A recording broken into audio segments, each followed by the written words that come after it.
Bombas makes the most comfortable socks, underwear, and T-shirts. Warning, Bombas are so absurdly comfortable you may throw out all your other clothes. Sorry, do we legally have to say that? No, this is just how I talk, and I really love my Bombas. They do feel that good. And they do good, too. One item purchased equals one item donated. To feel good and do good, go to bombas.com and use code AUDIO for 20% off your first purchase. That's BOMBAS.com and use code AUDIO at checkout.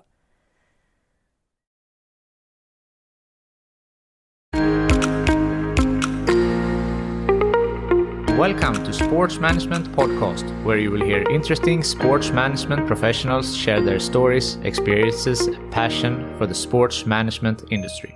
I am your host, Marcus Philipsson. Welcome to episode 110 of Sports Management Podcast. Before I introduce today's guest, I want to give a shout out to a previous podcast guest, Emily Jensen. She has written a book called Let's Go, A Guide to Increasing Your Confidence, which is currently on pre-sale for a limited time only. Last day of pre-sale is August 25th, so don't miss out. To learn more, visit the link in the description. In other news, I have checked the podcast statistics and 40% of you who listen to this do not subscribe to the podcast, so please do me a favor and hit that subscribe button. It will help the show grow, and the bigger the show, the bigger the guests. Thank you. Now, today's guest is Brett Smith. He's a mindset and performance coach, former boxing champion, and an entrepreneur. Brett was a troubled kid with difficulties in school, early substance and alcohol abuse, which led him to leave school at age 15. He started boxing, traveling the world, became a scuba instructor, and later in life started several successful companies. Brett's story is both remarkable and inspiring. Get ready to learn how he overcame substance abuse, what he learned from sports, which he can now implement in business, the difficulties in retiring from sports, ADHD as a superpower, and much more. Brett Smith, welcome to the Sports Management Podcast. Thank you for having me, Marcus. It's a pleasure. The pleasure is all mine. You are a mindset and performance coach. You're a former boxing champion, an entrepreneur, and more. Your life journey is truly spectacular. So please tell us, how did it all start? Thanks for the introduction. That's quite a bit to live up to. You're right. The journey has been a little bit profound at times. So yeah, you tell me where you'd like me to begin. Let's start with how did you get into sports from the beginning? Great. Okay. So sports is something not foreign to me. I've been playing sports from probably as long as I could walk, I guess. I grew up Sydney, Australia, Sutherland Shire, very rugby league orientated area, which is kind of football over here, depending on where you are in the world. But I mean, most people know rugby. If it's not rugby league, it's a similar sport. So yeah, my father was a coach, coaching A grade and, good junior rugby league teams from the moment before I was born. I have an older brother, 9 years older. So he was well into rugby league when I was coming through. I was a ball boy, where you run and collect the ball and they go out and bring it back to the sidelines with the coach, with the ref, from as young as I can remember. I started playing rugby league at 4.5 in the under sevens. I had an age group close to my age group. The next year I played the under sixes, and then I fell into my own age group. So sport is a big part of my childhood. It is a huge part of my life still. It has a huge impact and influence on a lot of what I do, particularly performance and mindset. There are a lot of tools that I have integrated based on my sporting experience. I played rugby league as a junior. I played, I think, 150 odd games. I played every year until I was 14. I played about, 10 years, 12 years of rugby league. I snapped my leg in the grand final of playing on Shark Park, which was Cronulla Sharks are one of the NRL, one of the major teams over here. And we get to play the grand finals there as part of that competition. I snapped my leg in the under 14s, and I think that was the first reality check. I was a halfback, so a small ball player anyway. You know, your halfbacks are generally a fair bit smaller. So I was a small kid. I'm still a small guy. But I think that was the first time I got quite a reality check, even at 14, that I was getting outgrown size to weight ratio to the average person. So I snapped my leg, and in the off-season, probably 3 years prior to that, from like, say, 12 years old, I was doing boxing in the off-season to keep me busy. Very busy kid, very high-functioning. They've got a diagnosis for that as an adult and as for a child, but my parents never felt the need to worry. They just kept me busy, kept me occupied, and focused on being good parents to rather than medicate me, which I'm forever grateful for, to be totally honest, without going too far down that rabbit hole. But yes, I fell into boxing as a side sport and out of season sport. At 15, I went all in and boxed kind of full time for a year because I felt that I'd been outgrown in the sport of footy, and I did quite well. I think I had 6 amateur fights that year. I won 4 or 5 of them. Won a New South Wales novice state title or something like this. And then, to be totally honest, getting a little bit off the sport, sidetracked from the sport, I had for probably my early developing years, like probably 11 or 12 years old, I was exposed to narcotics and substance abuse at a young age. And by about that age, by about 16, I was working full-time. I left school at 15, didn't finish high school. I mean, I finished what they call a school certificate over here, year 10 at 15. I never went on to complete my high school certificate, which, you know, enables you to go to university and things like that. I never got there. I pulled out at 15. I started an apprenticeship as an electrician. So at 16, I was earning my own money. I was living my own life, and I was pretty hard to contain and pretty hard to manage at that age. That's a really nice way of putting it. I was off the rails and I was out of control, I suppose you might say, either at that young age. But I was working full time. I was working with grown men. I was exposed to a lot of alcohol and substance abuse at work, and in my weekend leisurely activities. So by 16, I kind of fell off the rails a fair bit. 17, I kind of pulled it back together, went back to rugby league for one season. We won that premiership undefeated, so we never lost a game that year. And I was like the rogue. Not a rogue. I was a good kid, but I was the one out partying a lot, you know, doing all the wrong things, turning up to the games or the training hungover, you know, like typically just not professional, I suppose. And we went on to win the comp, and I somehow won best and fairest for that year, and so I'd be the best of the team for that year. So it was probably worked against me in a lot of ways, because I probably lured my own self in a bit of sense of security about what I could get away with, what you couldn't. And I learned the hard way over the following years that you don't do sport and drugs. You don't do sport and be a sideline alcoholic. Get those, you know, over time and distance that unraveled, and it really did unravel for me. I went on to really go downhill. I spent my 19th birthday in a rehab and detox facility in Royal North Shore Hospital in Sydney. I spent quite a bit of time there.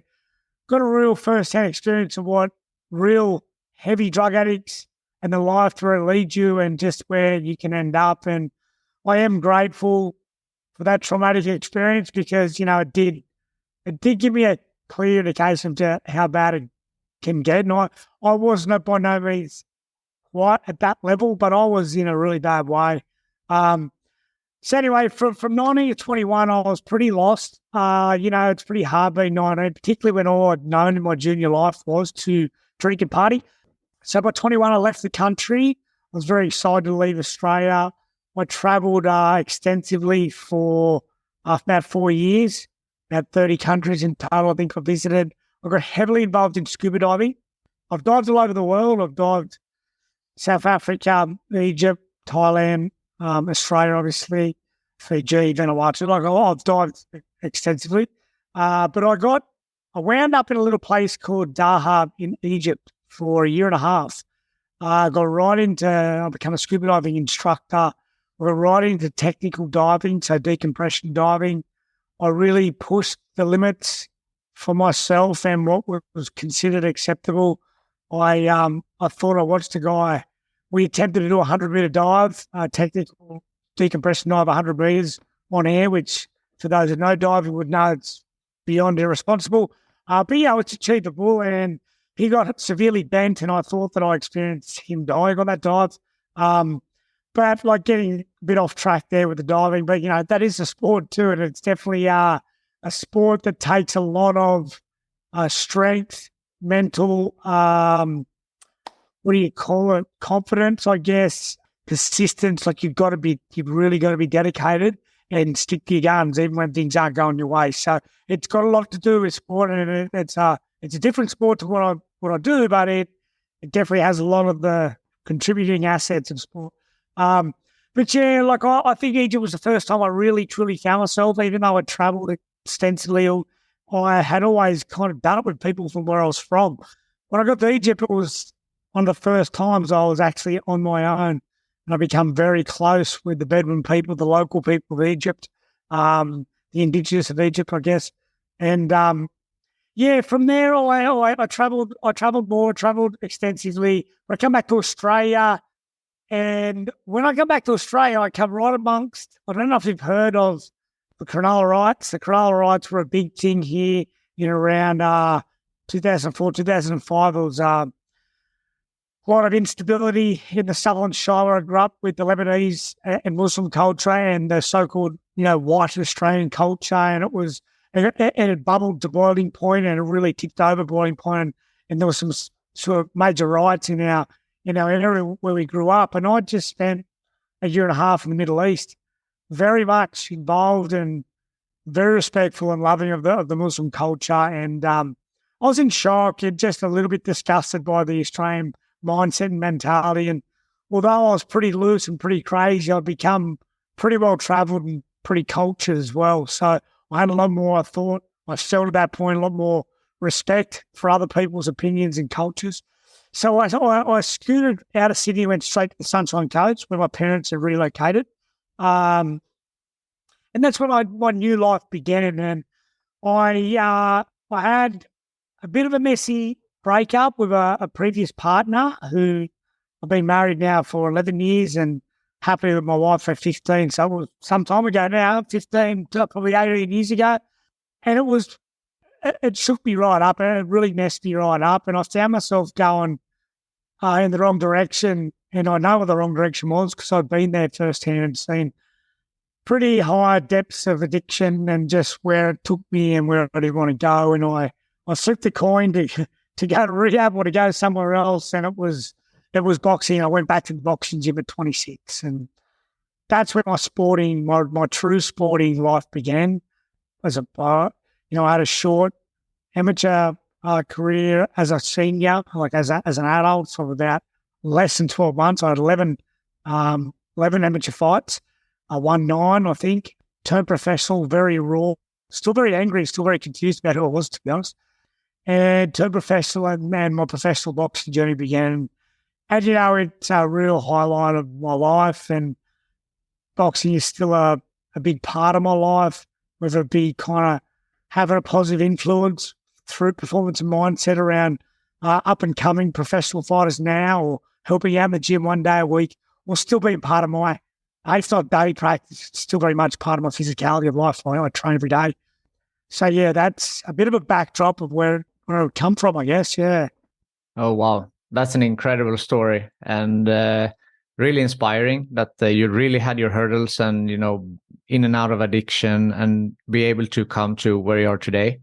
But looking back to your young age, you said that you had some substance abuse or from a very early age, and also had ADHD. You said that your parents, they didn't medicate you, but that's something that you have, had against you in the traditional schooling system. That's not really a benefit, although it can be seen as a superpower in, for example, in business or anything else. In the traditional schooling system, that's kind of difficult. So how do you think that the early teen years shaped you into who you are today?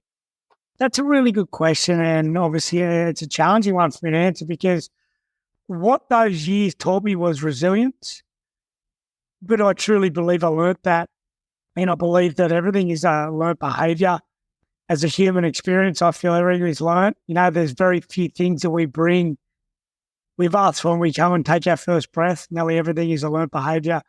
But those years, so for that reason, I come from a family that strong people. They dig in the heels, and like get the job done, and so I feel I learnt those abilities to manage myself. I learnt from my parents, but yeah, I guess those years taught me a lot about resilience, but also I think I've spent the last 10 years trying to understand myself and defrag that narrative and, a lot of that addiction and come back to a few things. It come back to what do you want to diagnose, or I got diagnosed with ADHD at 40, I might add, never diagnosed, self-diagnosed, I suppose. When I told my parents, I got diagnosed at 40 professionally, and when I told my parents, they're like, you had to see a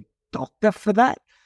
You needed somebody we could have. I said, no, I wanted the diagnosis. I wanted the label, the narrative. And you know what? I can use that to my advantage in business and in coaching, because it's definitely a strength, and it's also an ability to communicate with people that do have it and explain to them and show them just what you can become with these superpowers of ADHD. But yeah, so let's call it ADHD. I never knew how to manage myself. I was high functioning, and I don't believe that was ADHD. Looking back now, being 10 years working on myself, it's a deep, strong connection beyond.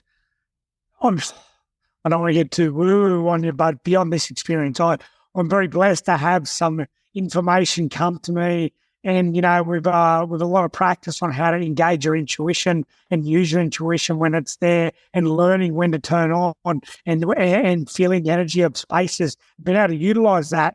That is where some of my greatest achievements have come from, and my greatest successes, and just knowing when to pounce, and when those opportunities present themselves, knowing to say yes or to say no. And those things.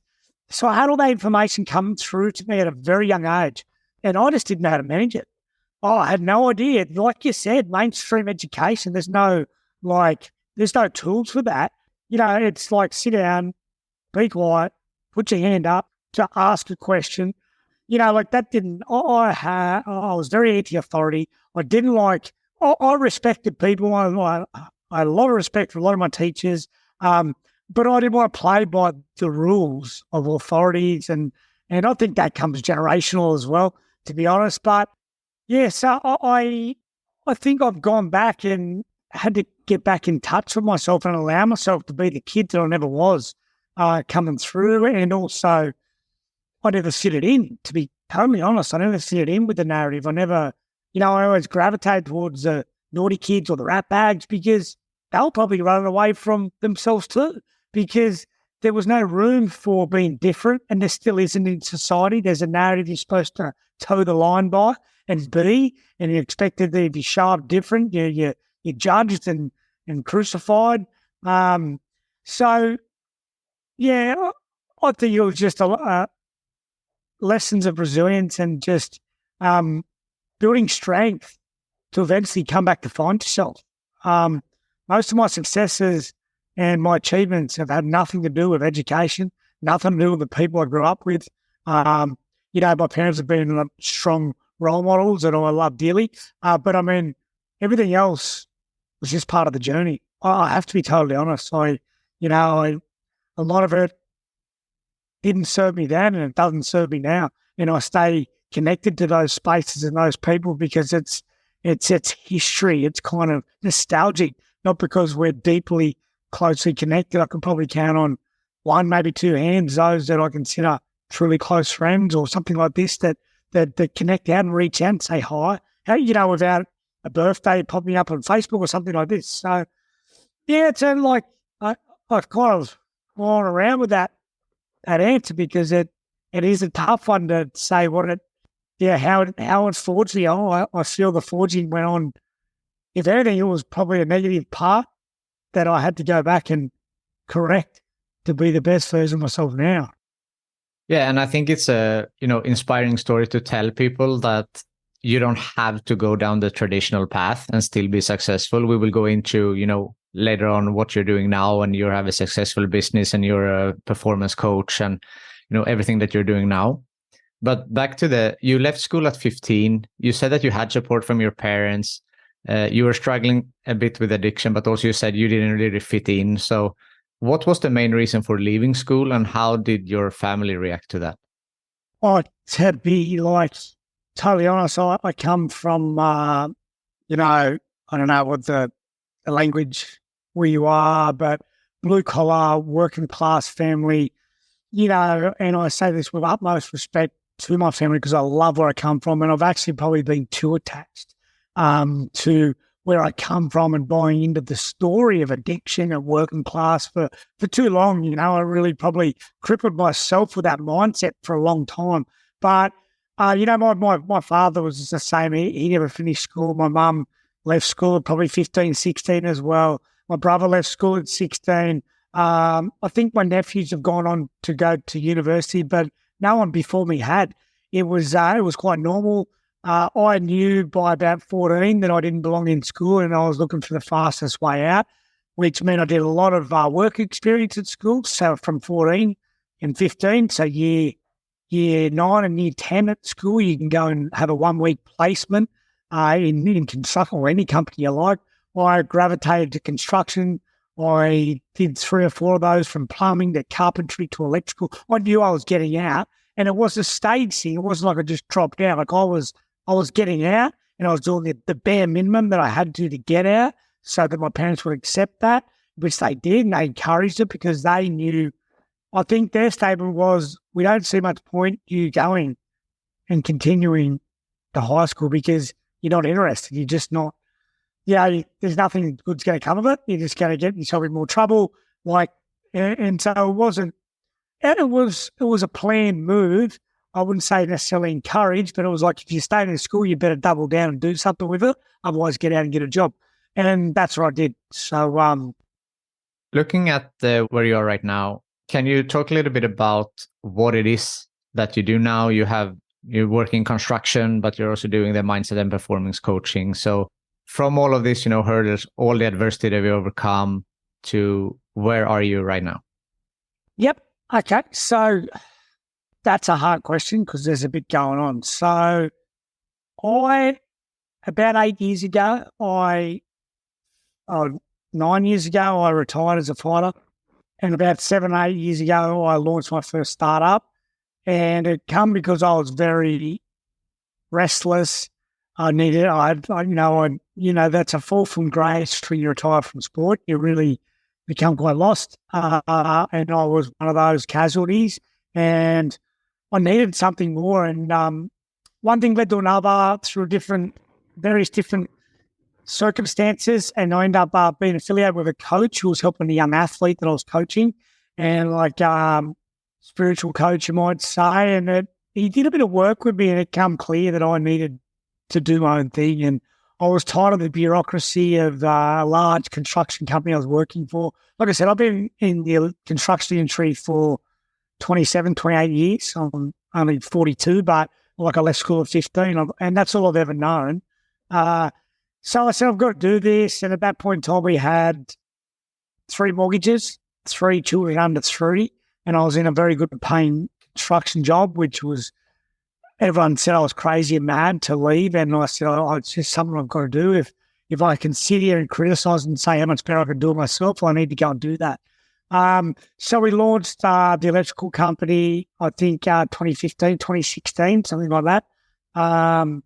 As startup with no guarantees, no anything, I had $15,000 or $17,000 when I left the businesses I was working for to start up. I was to buy a vehicle, to buy insurances, to get your licensing, all these things sorted. And we learned very quickly about money management, about budgets, which, don't get me wrong, we were not unsavvy at anyway. That's one thing I give full credit to my parents for instilling in me was, we grew up with not a great deal. We weren't dead poor, but we worked hard what we had, and they were very conscious of their money, and they taught those skills to me and my brother. And anyway, we went on to do startup of the electrical business. That had not instant success, but within a couple of years, we had scaled that to 7 figures, and now, it doubles that. It's reasonably successful. I think we have a roster of 12 or 14 staff in my electrical business. I'm still sole director of that. We have a management team in place, a general manager and an office manager. And, I deal with the business a fair bit, but more that top end, not the day-to-days of the staffing and stuff. So that was my education business. That was literally, we learned as we went along. I then launched in 2020, I think, or 2021, a development company, another construction company with development, which again had fantastic success. And we're now 2023 and launching into our next project, which, it's significant, and it'll probably turn over double my electrical business or more next financial year. So it's been a successful run of hard work and also learning a lot about myself, so for the last 10 years, I've been working harder than I ever did at school and harder than most people ever did at school.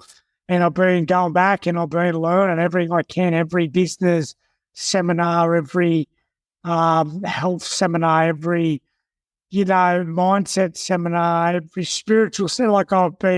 I've gone to work on myself, and I have dealt with so much of my own baggage, and I've got so okay in my own skin and happy to be me. And I reckon that's only been about the last 3 years. I reckon it took me 7 years of working on myself to finally to get at ease with being in my own skin and not feel like I was still that little 14-year-old running around in a 40-year-old's body. That takes a lot of work, and that's something that a lot of people don't want to do or even talk about. So, yeah, the successes are fantastic, and that's great for the for building for my family's future. But my passion and my true calling, and now I'm in a relatively strong position to take that step. As in, if I try to step into performance mindset, or even the Conscious Hooligan, as my newest company is called, if I tried to do that 10 years ago, I would have been chasing every client for the bottom dollar and the bottom line, because I had a mortgage to pay and I had kid mouths to feed. And, I couldn't be embracing it the way that I am now, about more about providing value and impact on a society that I feel needs it more than ever. And I don't want to be one of those old school people that always back in mind, but whether it be a pre-COVID or post-COVID scenario, it does feel like our chips are down in society. I feel like we are weakened.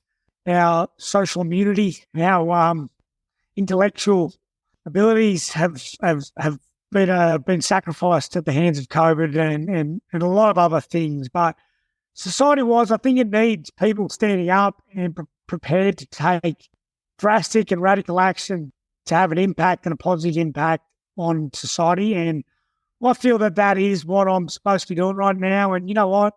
When everyone said I was crazy and I was mad and it would never work, and those staff mates, my work mates, I found out 3 or 4 months into my first electrical business, all took bets on me to how long it'd take me to fail.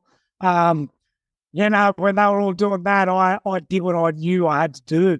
And I knew I had to do it. I just knew. And that goes back to that unknowing intuition, and a thing that there is a label for it, there is a word for it. And I don't need to talk about that, because this isn't a spiritual congregation. This is a chat about business and mindset and just about me. But, there's I've been given a lot of information, and I've learned to listen to it, and I've learned to take drastic action when sometimes most people would not. And I did that when I needed to take when I opened my business, and it succeeded. And I took a chance with a lot of apprehension and fear, and I was scared and unsure, and there was a lot on the line financially with a development company. But I just tuned in and I connected to my true self, and the answer was yes. Yes, this is something you have to do.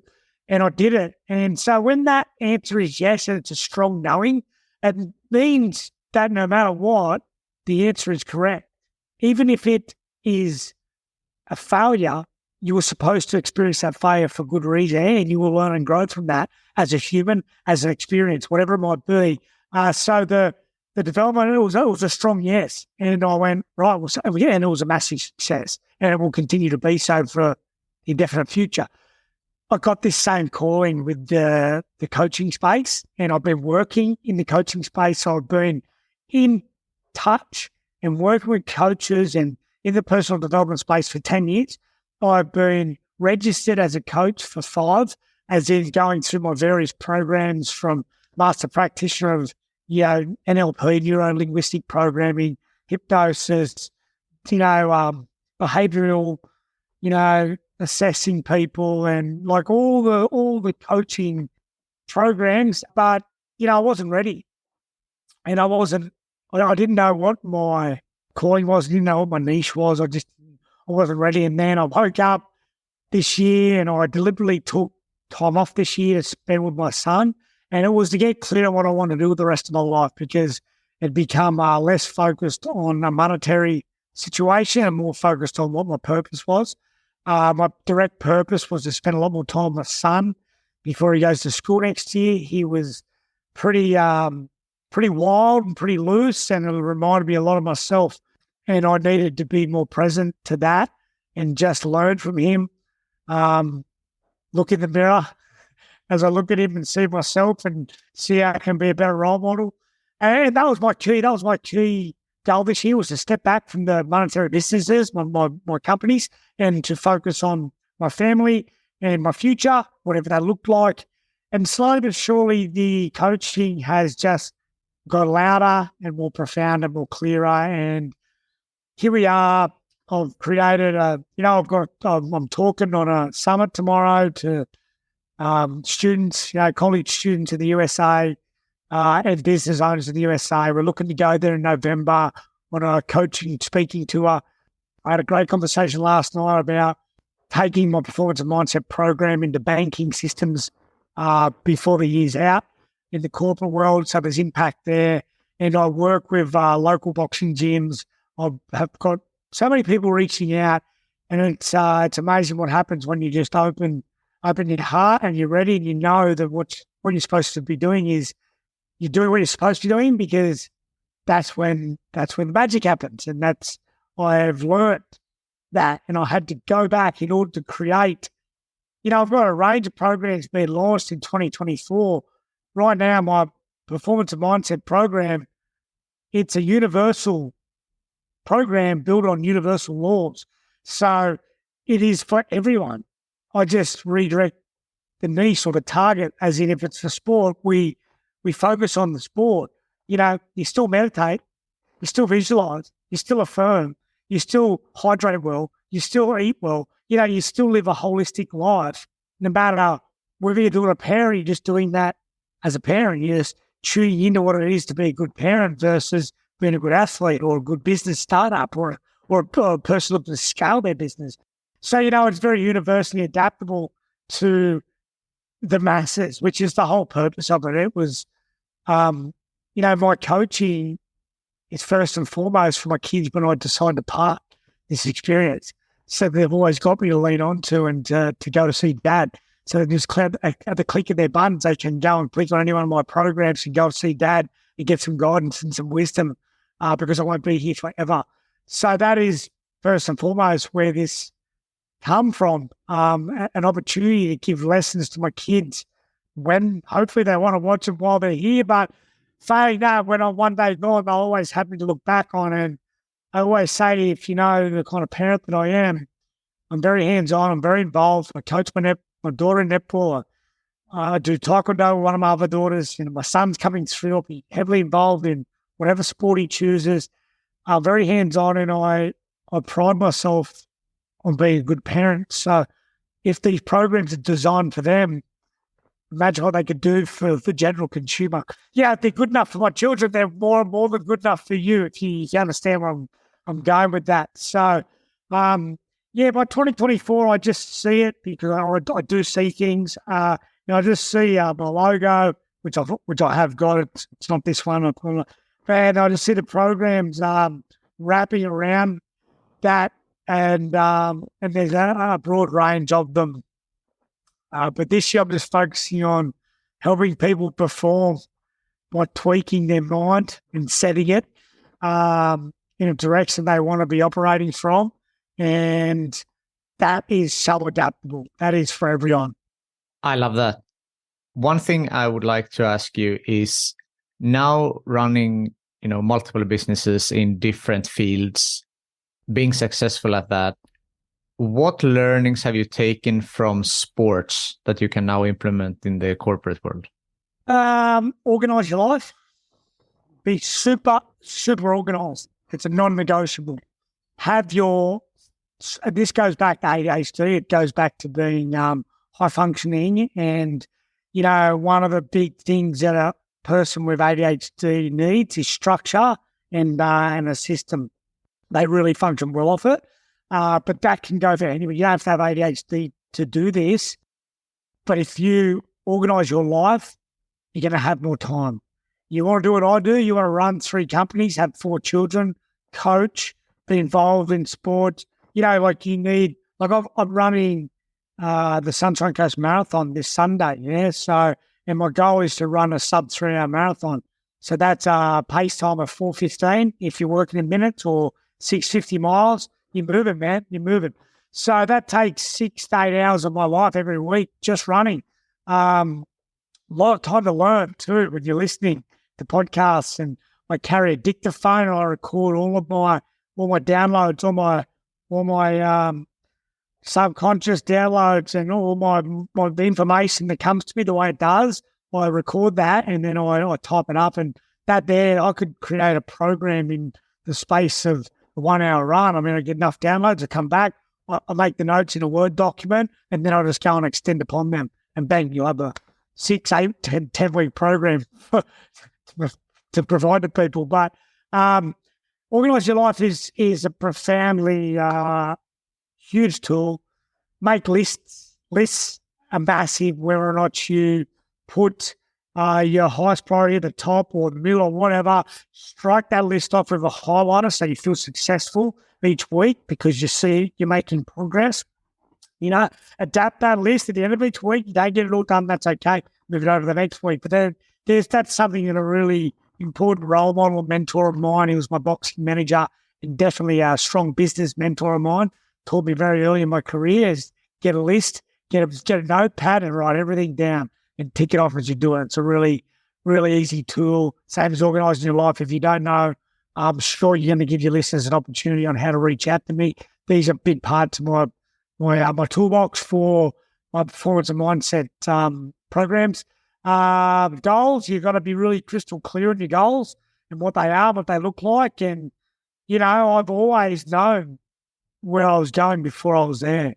So I see it, I have it, I know what it looks like. I've succeeded before I've won. I've already run that sub 3-hour race this Sunday. Whether I run it in 3 hours is another story. But the fact is, it won't be from a lack of self-belief. I've already seen it. I've visualized it. Have an ultra focus, being focused on the task at hand, not getting distracted. So focus is, if you imagine going, do you do the shopping? I don't know. You go to the shops, you shop for groceries weekly, something like this. You go to the shop and you don't have a list, right? What do? You just stroll around aimlessly. You might pick up things you don't need. You might end up with a shopping trolley full of things you don't need, walk out and realise you didn't buy what you did need. That's a lack of focus, and it's the same with life. If you don't have a goal and you don't have it structured, you don't have it organised and written down in your life, how do you ever expect to achieve it? Because there is, in this modern world, there are so many distractions that you can just look left, right, up, down, and you'll have your mind taken away from you when really it needs to be doubled down, honed in, ultra focused on the task at hand, whatever that task is. If it is spending time with your dog, be present with your dog.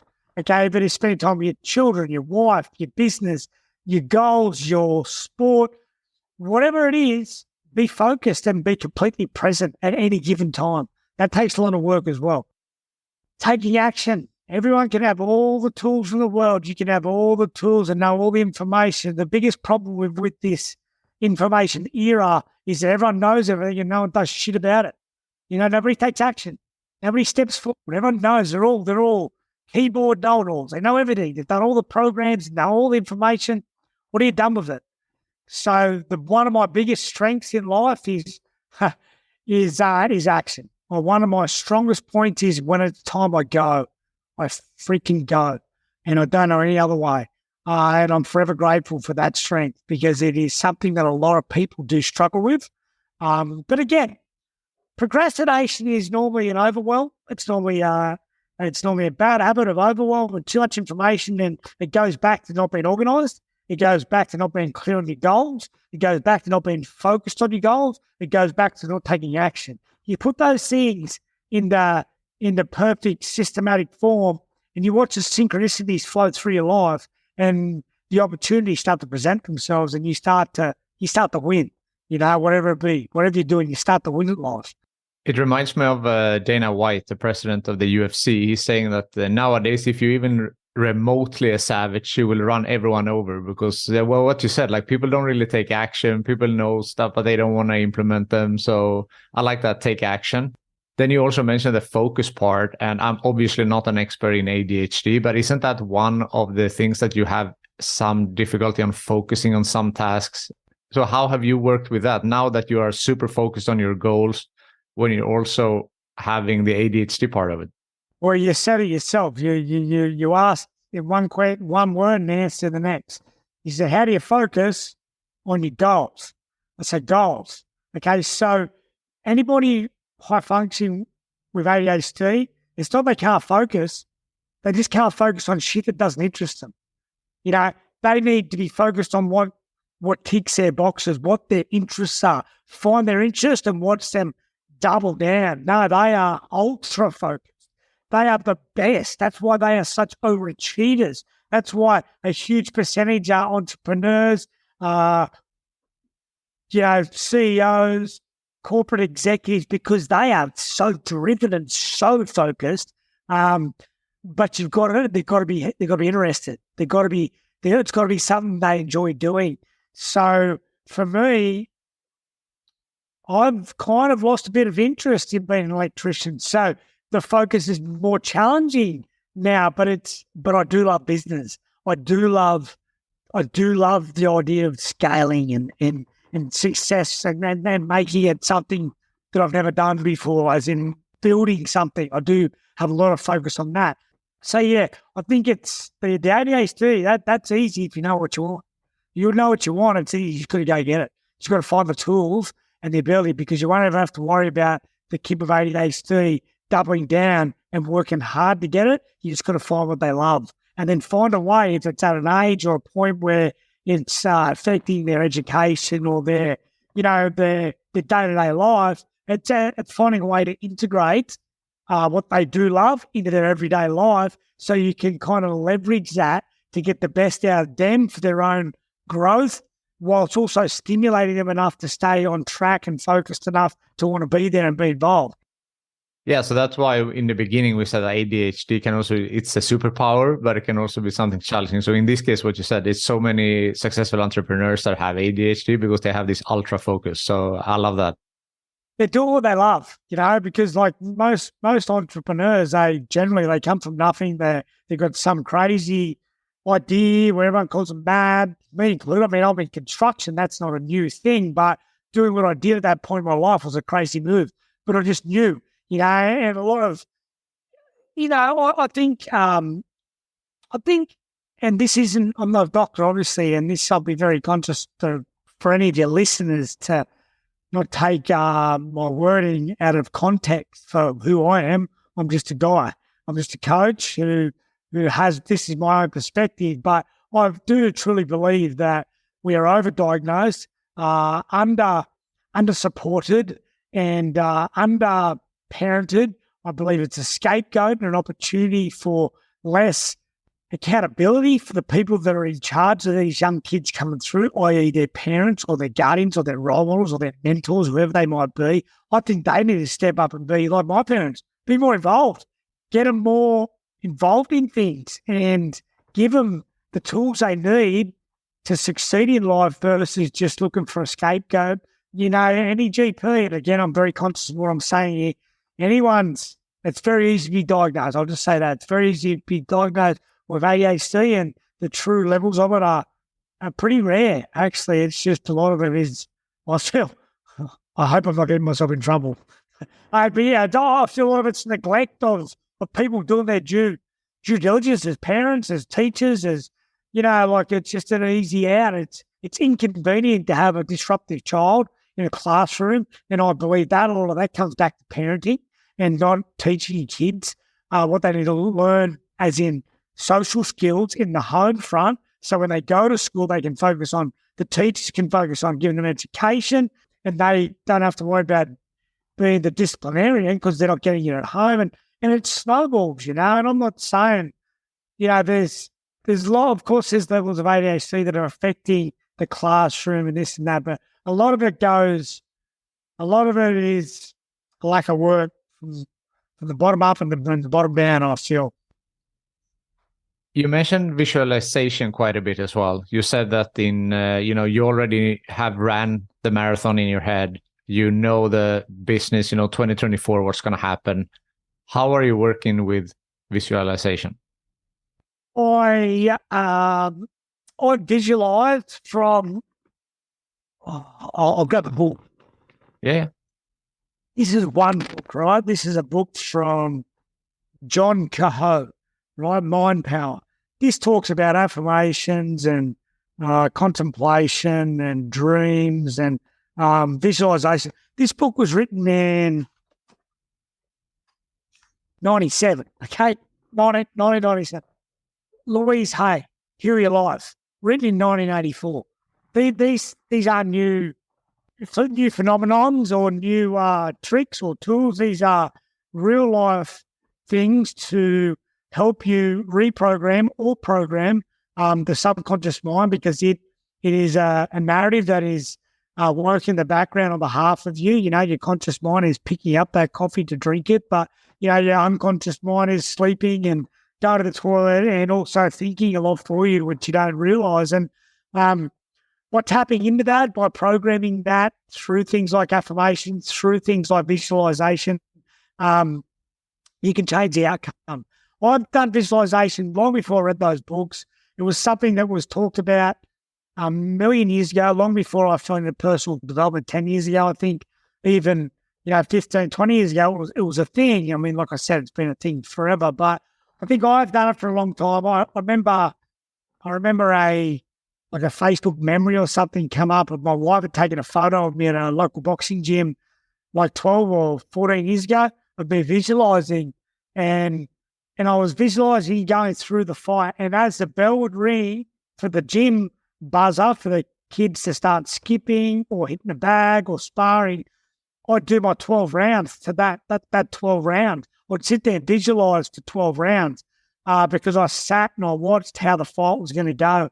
And I literally visualized every point and all my strengths and all my assets and how I wanted that fight to unfold and all my best points versus, there's a lot of negativity in the human mind unconsciously from our upbringing. Don't do that.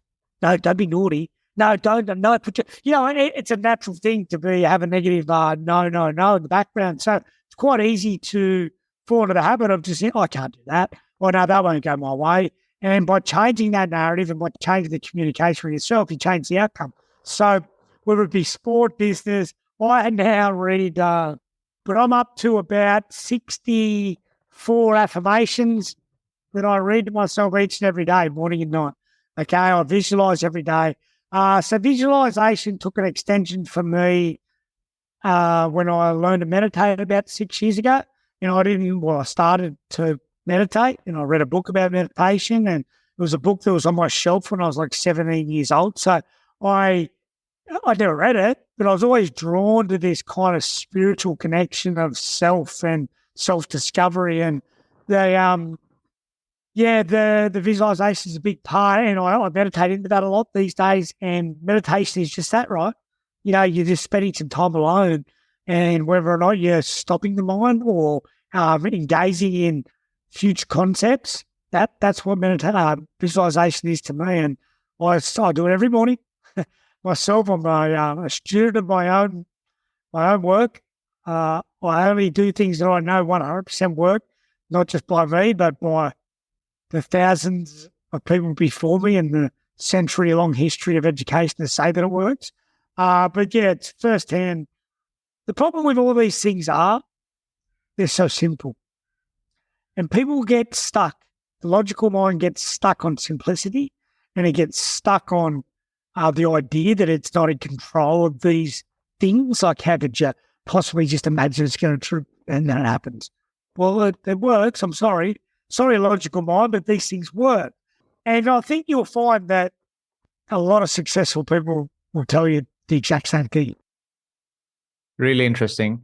And I'm sure that this is just one of the aspects that you teach in the mindset and performance coaching. So if the listeners or viewers want to reach out to you, how can they best do that?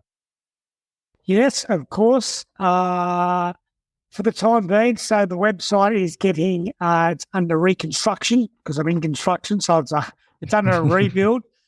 So right now, jump on to Instagram, The Conscious Hooligan. There's a couple of kind of underscores there, _conscious_hooligan, but I'm sure if you search for The Conscious Hooligan, you'll find me. The same on Facebook, on LinkedIn, it's Brett W. Smith, and also my personal profiles on Instagram and Facebook are Brett W. Smith as well, and you're more than welcome to have me there because I'm kind of one and the same. For a long time, it was, a lot of my content and my personal upgrades were just filtered through my personal pages anyway. So that would be the best place to grab me. Jump on there, give me a like, shoot me a PM or a direct message, and I will happily come back to you and see if I can support you. I would love to. I'm working with a range of people from athletes, young and professional. Like I said, we look set to step into the corporate world before the year's out with some banks and stuff, which is really exciting. And even parenting, kids, relationships. Like I said, it's a universal program based on universal laws, and it will help anyone that wants to upgrade their life, I guess. So that's awesome. So before I let you go, the last question that I ask everyone is, if you can choose the next guest on this podcast, who do you think that I should speak with?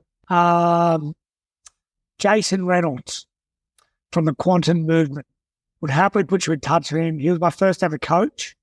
He's an enlightened soul, to say the least, a special man, and I'm sure it would be a really interesting conversation, probably extending a bit more upon coming back to yourself. Very interesting man and has a lot to give, Yeah, sounds really interesting.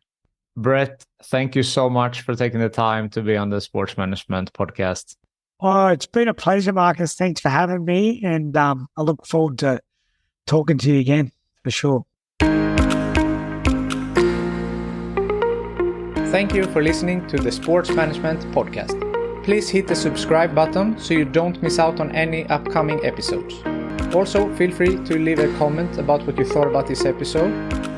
If you want to get in contact with me, send an email to sportsmpodcast@gmail.com or hit me up on Facebook, Twitter, or Instagram @sportsmpodcast.